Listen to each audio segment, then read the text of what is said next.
in 2003, I committed my first armed robbery. If you have loved ones or a friend who is struggling, there is hope. To explain the thousands of dollars I was spending and receiving, I got a job at Chili's for 6 hours a week because I had to throw them off the scent. Hi, everyone. This is Gary Blackard, and you're listening to the Hope Within Reach podcast. Here, we're helping people understand addiction all through a biblical lens. So if you want to understand what's really happening and what to do next, give us a listen. With us today is a very special guest. His name is Mike Cordry. He's the marketing manager of Adult and Teen Challenge of the Northeast. Mike, welcome to the podcast. Thanks for having me. I appreciate you inviting me. Absolutely. And your story is one of the many thousands of stories we have heard in recovery. And we want to start there. We want to start with what happened in your life. How were you raised? And your story of your own recovery journey. I grew up in a loving home. I was born in Santa Monica, raised in Kailua, Hawaii, on the tough streets of Kailua, Hawaii. I know. I had a beautiful childhood.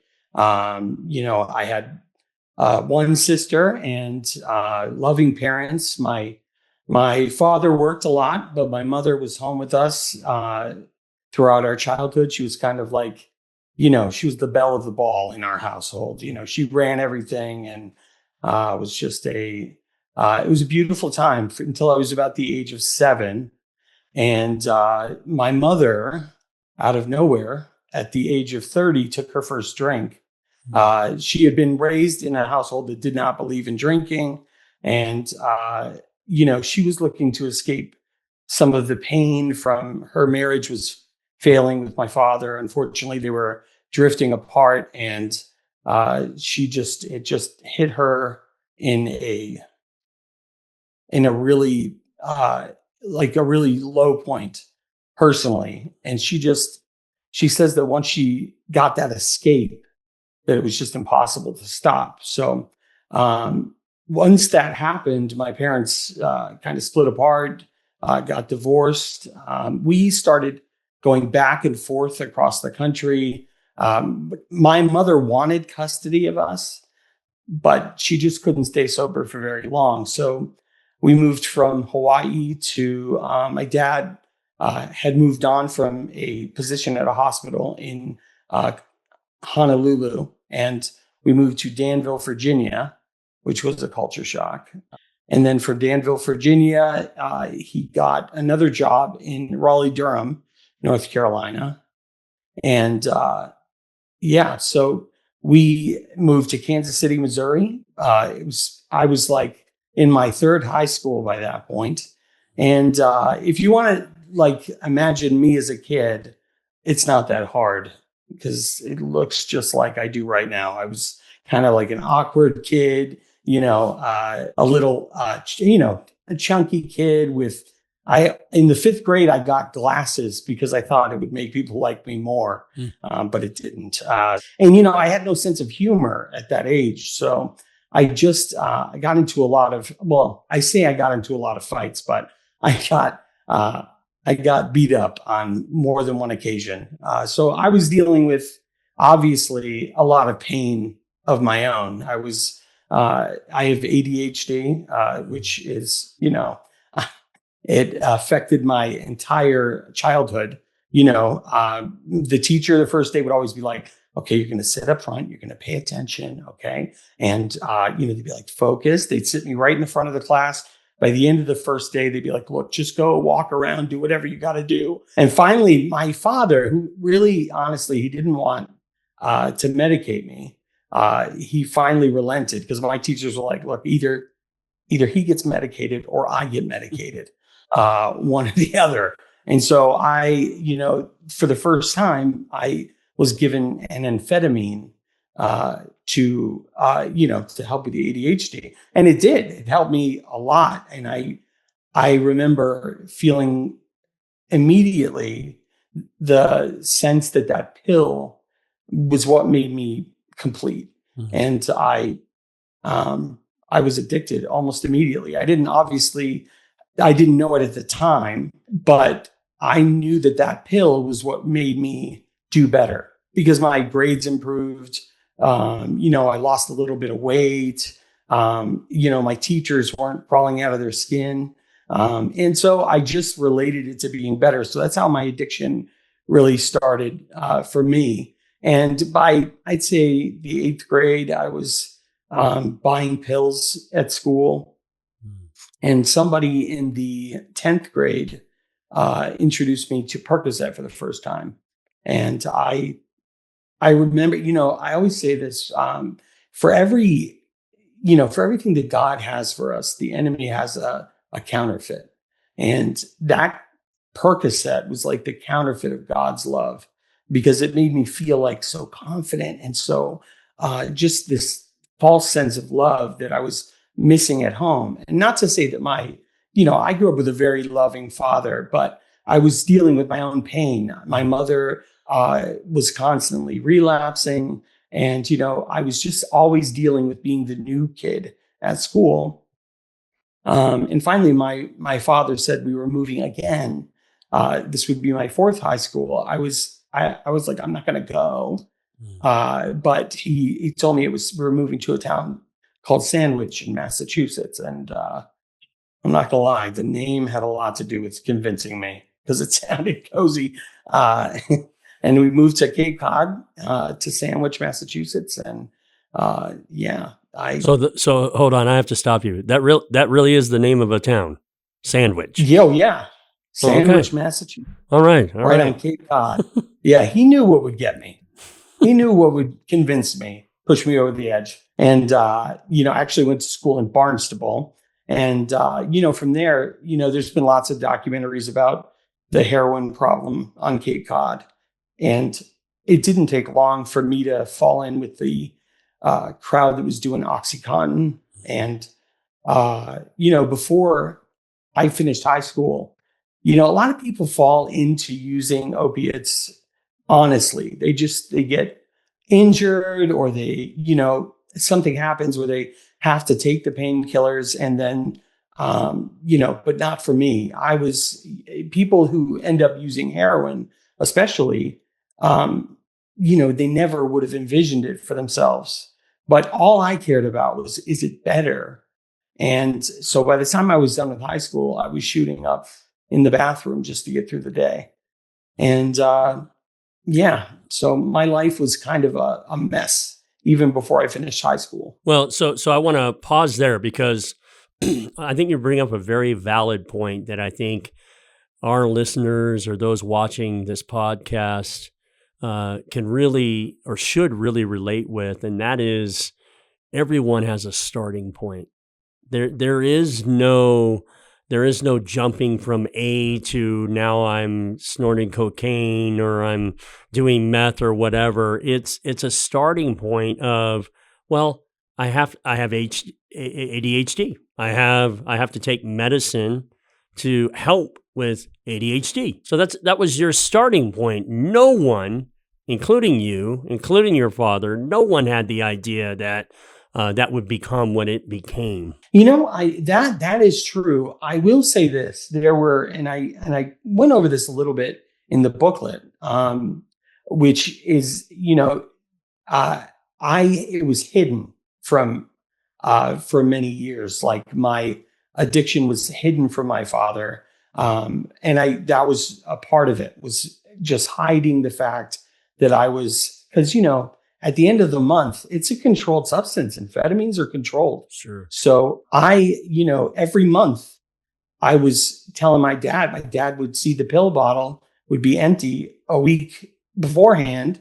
And time after time, I would say, oh, I lost some, or this, that, and the other. And, it took them years to really pull the trigger on taking me off that medication. So I didn't say that, but by the time I was a sophomore in high school, they took me off that medication because, my dad moved it from the cabinet to a safe. Rather than take me off the medication, they put it in a safe. Mm-hmm. And I remember when they took me off the medication, I literally cried because it meant so much to me. And that's kind of when I started buying the pills and, seeing myself as an addict. But by the time I was in high school, I was a full blown addict, and none of even my closest friends knew what I was doing. I had my drug friends and my regular friends. But there were definitely signs. You can tell when your loved one is kind of disappearing a little. And, I saw it with my own mother. But I was, once I started shooting heroin, it was over. I graduated from high school somehow, and I I became a heroin dealer. And listen, I was always just like this. I'm the least likely heroin dealer of all time. And honestly, like the worst one. I had no business model. You have to be kind of cutthroat to be a drug dealer, but I was just so polite. I even delivered to people. I didn't want them to be, inconvenienced. I didn't, and if somebody ripped me off, I wasn't going to do anything about it. I just didn't give them drugs anymore. So it didn't work out as a vocation for me, even though I was given an incredible deal to transport heroin from Providence, Rhode Island to Cape Cod by some major dealers. And I was transporting hundreds of bags of, heroin every day. But it's never enough. And, that was the big thing for me, was I was convinced that if I could just get enough drugs, I'd be okay. But there's never enough. There's not enough drugs in the world. That's, the oldest saying in AANA is, one is too many, 1,000 is not enough. It's my craving was insatiable. And, I started committing crimes. And we'll get into this a little bit more. My father, ended up kicking me out of the house the day after I turned 18, not out of lack of love, but he saw where I was headed. And, I broke into the house. I stole his debit card. I drained his bank account. He was such a loving father. And I think, and again, we'll cover this in the codependency portion, but he was really good about cutting me off from that. And once he found out about that, while he was loving towards me, he really did protect himself against me. And I started looking elsewhere. And, in the vein that I was speaking about having enough drugs, I had this obsession that if I robbed a pharmacy, these pills again, it was like a love affair for me. I was convinced if I could rob a pharmacy, that I would get enough drugs and that things would be okay. I knew that wasn't a long-term goal, but I definitely felt that was just became an obsession in my brain. And in 2003, I committed my first armed robbery with, I didn't have a gun. I didn't have, it wasn't even, I had a Monday through Friday pill container in my jacket, and I was just hoping they wouldn't call my bluff. And I went to a pharmacy at 2 o'clock in the morning, and I passed a note that said, it's real intimidating. Like, I'll kill you. I have nothing to lose. Because I had to make the note intimidating because, I'm not that intimidating. But I left the pharmacy with $160,000 worth of OxyContin. And I was never going to go back to buying pills again. I started acting different. I was acting like a tough guy. I was, I was the man for about a month. And but it's all I was doing was like I had this void inside of me, and it was just insatiable. And the more I fed it, the bigger it became. And it's just this was inevitably going to catch up with me because I wasn't the cleverest criminal. I finally got pulled over by a state trooper. I was driving in a vehicle I had purchased with drugs, and my co-defendant was unbuckled in the back seat. He was my getaway driver because that first time I robbed a pharmacy, I got lost on the way back to my aunt's house, and it almost ended in disaster for me several times. So he was sleeping in the back. It had stolen plates. Of course, it did. I had no documentation, no insurance, and they found in the car. They found the note that said, "Give me all your oxycodone products." They found empty Adderall casings, which is an amphetamine, pill bottles that said oxycodone on them. They found a map with all of the locations that I planned to rob and that I had already robbed, circled in Sharpie, because I'm directionally challenged as well as mentally challenged. And yeah, so I mean, this is almost like a comedy sketch. I just want to say it that, really Mike. is. Unfortunately, my case set a precedent. So if you ever really want some funny reading, look up my case online. It was bad. And I mean, if you ask the police officer to tell me give me a perfect case scenario of open and shut case, they wouldn't have come up with all the evidence that I turned in that first day. But I still didn't get arrested on that day. That's how unlikely of an armed robber I was. I just was like, oh no, it was a joke between friends. And they called around to see if there had been a robbery, which there hadn't been yet that day. But it didn't take them long. 2 days later, I was arrested, and I was arrested by the Sandwich police, taken to Sandwich jail. It was my arrest was. I was working at Chili's when I got arrested. To explain the thousands of dollars I was spending and receiving, I got a job at Chili's for 6 hours a week because I had to throw them off the scent. Criminal mastermind. So dumb. I was withdrawing immediately from every substance because I was like an equal opportunity drug user. I was, I woke up with amphetamines or cocaine. All day I was using opiates. And then, to get to bed, I was taking benzodiazepines like Xanax or Ativan or, whatever I get my hands on. And, again, just trying to silence not only the addiction, the physical addiction, but also the mental anguish I was in and this void that was inside me. And, I'm withdrawing from everything as I get locked up.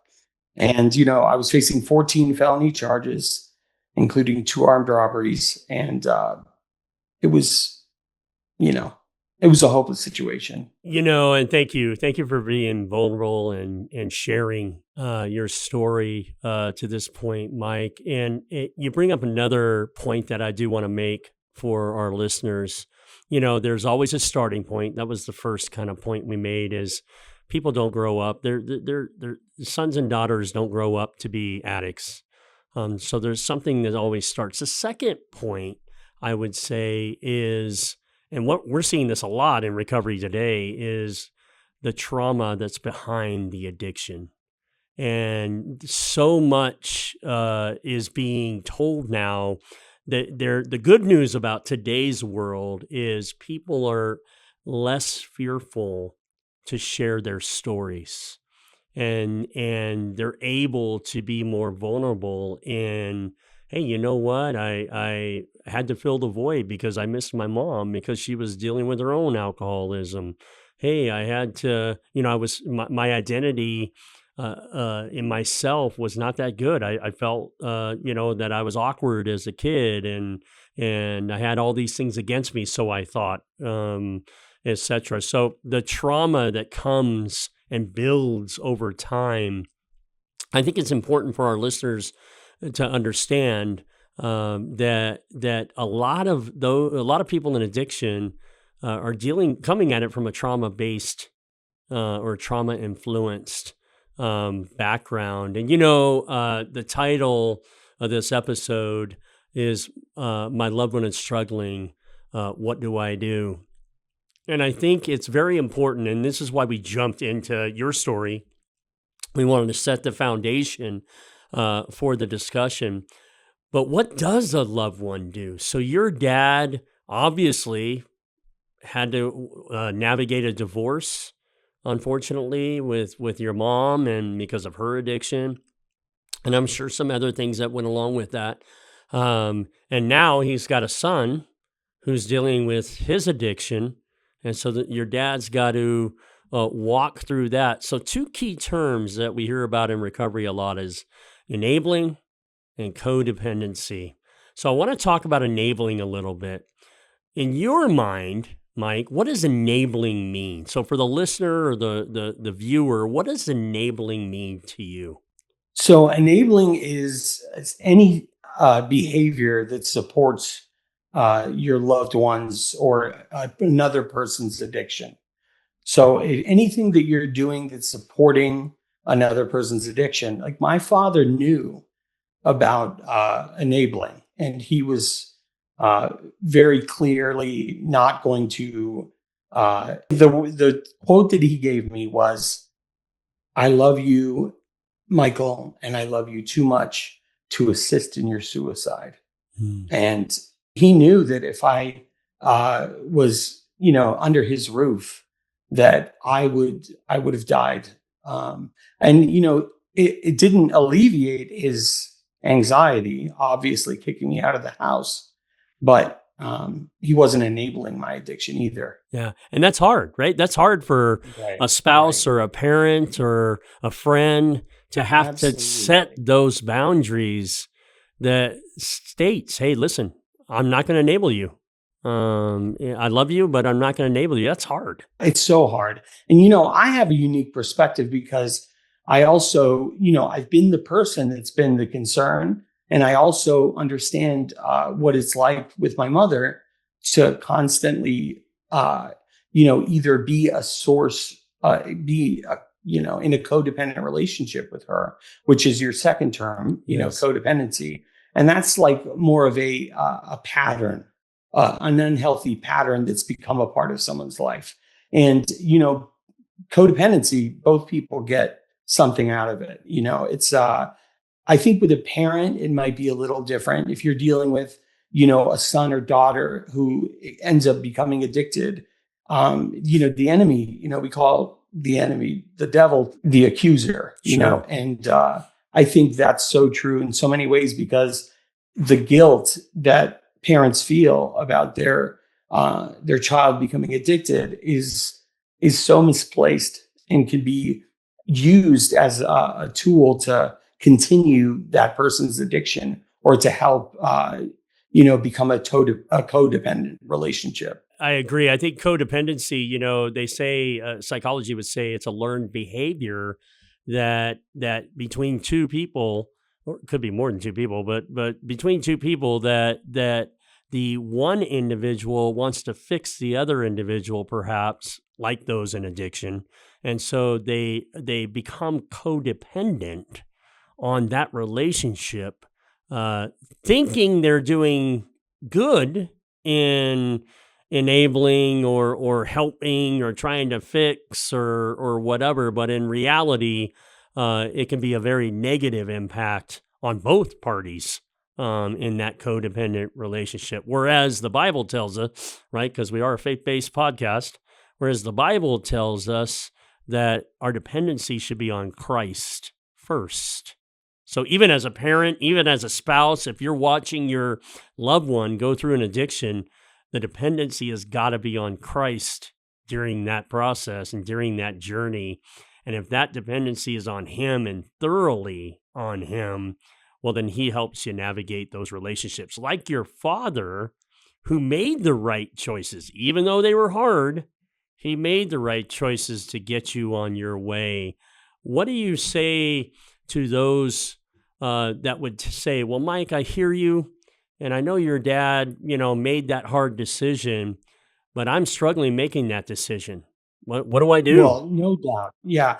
That is, I mean, it is such a valid and it's a very common feeling to have, especially when it comes to your own children, because you feel responsible in some way for their addiction. I mean, maybe, and that's not universal, but a lot of times, a lot of the parents that I talk to seem to have this underlying guilt about the fact that their child ended up becoming addicted, when in fact, anyone can become addicted and to start, those behaviors that are just so associated with addiction, which is, the lying and the pulling away, and the resources just start to drain out of the family. Mm. And that's the danger of enabling, is that you're and going to end up, an addict can only take and take and take. As myself, all I knew how to do was to take from anyone that was around me. Mm. And, you can become very good at that, because you have to, you have to feed the addiction. So you become good at manipulating, you become good at lying, whatever you need to do to get a high just one more time. And, addicts are lying to themselves all the time. And, it can become such a bad habit when you start supplying resources, because it's not just financial resources either. It's your time, it's your energy, your faith. Everything can be affected.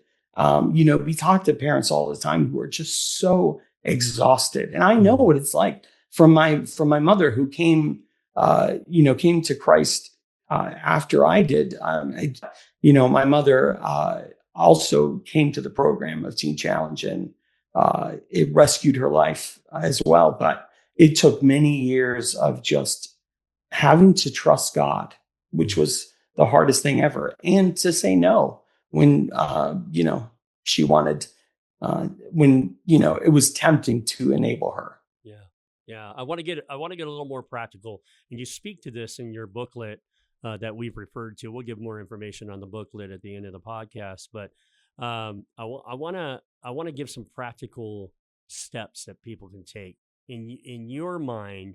What are some of the things that your father did well, the setting the boundaries? What are some of those boundaries that worked well for him, and eventually probably worked well for you? Well, it's at the time I didn't love him, but I knew, my father was pretty clear about what was his responsibility. He grew up in the spiritualist movement, like in the 70s. So he knew all about self-help. We didn't have Christ, which was the major missing component there. Sure. But he understood that he could not have him. He could not have me in his house. So for one, he cut me off from the comfortable surroundings I was in. He also didn't give me any money, no financial support. And the deal was that, if I was lying or there was deceptive behavior, that wasn't something he was going to be a part of. He didn't want. And, of course, I was still lying. I didn't know how to tell the truth. But he had to set boundaries. And that's what I say in the book. It's very important to not just have these ethereal boundaries in your mind. It's extremely important to get them down either on paper or have clear boundaries and specific boundaries, such as, no financial support, no lying or deceptive behavior, no substance use around us, consequences for any violent behavior, whether that be just cutting them off altogether, personal space, whatever you need. It's very important to, get these things down on paper and to communicate with your loved one. And that could be the hardest part, is really, if you have a dynamic with your spouse or your son or daughter or mother or father, it can be difficult to set boundaries if that's not something you're used to doing. But if you want peace and you want to keep this relationship, it's important to set specific boundaries. It would be also like limiting rescue behavior. So if somebody were to, I see this all the time when a gentleman comes in the program and his mom is, right behind him cleaning up all the life circumstances. making excuses for him, calling in to work for him. It just becomes this codependent behavior. So setting those boundaries is so vital, so Yeah. vital. It could be one of the hardest things a loved one has to do. But research has shown, and many in recovery, it's not just trusting what you're saying and what I'm saying, but our listeners, our viewers, you can read so much material out there that talks about setting boundaries and the hard decisions you have to make for those in addiction. And listen, I don't want to come across, and I know you don't either as well, Mike, I don't want to dismiss the pain, the frustration.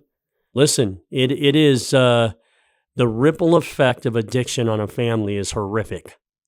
And so we don't want to dismiss that. Now, one of the things I will say is if you're walking in Christ, that pain can be mitigated somewhat. That frustration can be mitigated because the strength comes through him. And we're going to talk a little bit about the connecting with God aspect in our next episode. For sure. But as we think about enabling and codependency, Mike, and as we start to wrap up this episode and your story, and we're certainly going to continue the dialogue for sure. But what would you say to the individual that says, I'm not enabling, I'm not being codependent, or at least they assume they're not being codependent.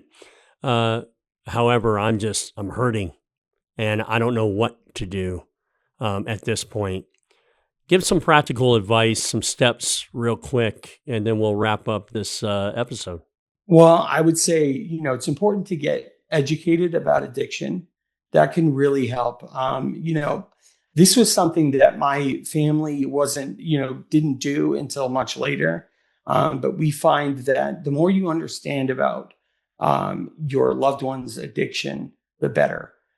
This can be, it doesn't have to be an open dialogue, because I know that's difficult with a lot of people who are addicts, but the best way to find out about your loved one's addiction is to ask them directly. And, we give some examples in the book of questions that might be good to ask, like where do I start? But everyone's situation is very different. There's so many, everybody, has a different dynamic, but it's important to get educated about what your loved one is dealing with on a regular basis.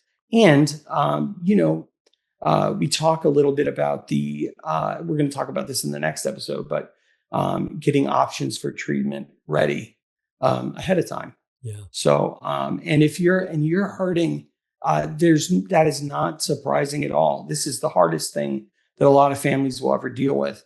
And, don't feel like you have to do it alone. There's so many resources out there to get help, and not just get help for your loved one, but to get help with your own trauma and learn how to set those boundaries. Talking to a professional, a pastor, someone that you trust is so vital, and someone who knows what they're doing. But don't feel like you have to do it alone. That's great. No, that's great, Mike. I think, as we wrap up, for those listeners, stop enabling, stop the codependent behaviors. If you're struggling right now, or somebody struggling in addiction, begin to work on that. Begin to pray and ask the Lord to help you understand what it means to stop being an enabler, to stop being codependent. Start there. Prayer is powerful. As Mike suggested, obviously there are ways to get educated on addiction. There's a website called recoverymeans.com. We'll share that shares a lot of information on addiction, drugs, alcohol, different types of drugs, the myths about addiction, FAQs about addiction, triggers, and also the importance of faith in battling addiction. And, I'm a firm believer, and this podcast is a firm believer that there is always hope. That's why we named the podcast Hope Within Reach. And that hope is Jesus Christ and Him alone. And so We want to encourage you to go to recoverymeans.com. I will also suggest the little booklet that Mike wrote in partnership with Adult and Teen Challenge and Our Daily Bread. My loved one is struggling. What do I do? You'll be able to download this resource for free from the link shown on the screen. Well, I hope our listeners have enjoyed this conversation. You know, there's power in understanding addiction. There's power in understanding what others have gone through. And certainly if you're facing a struggle right now, if you have loved ones or a friend who is struggling with a life-controlling issue, there is hope. There is hope. And so I would encourage you. Mike, thank you so much for joining us. Thank you so much for having me. We appreciate you. We appreciate all you do for Adult and Teen Challenge of the Northeast. Until next time, folks, may the Lord richly bless and keep you. Thank you for watching the Hope Within Reach podcast today. If you liked today's conversation, consider leaving a like, a comment, and a follow. Let's get the word out there. Hope is within reach.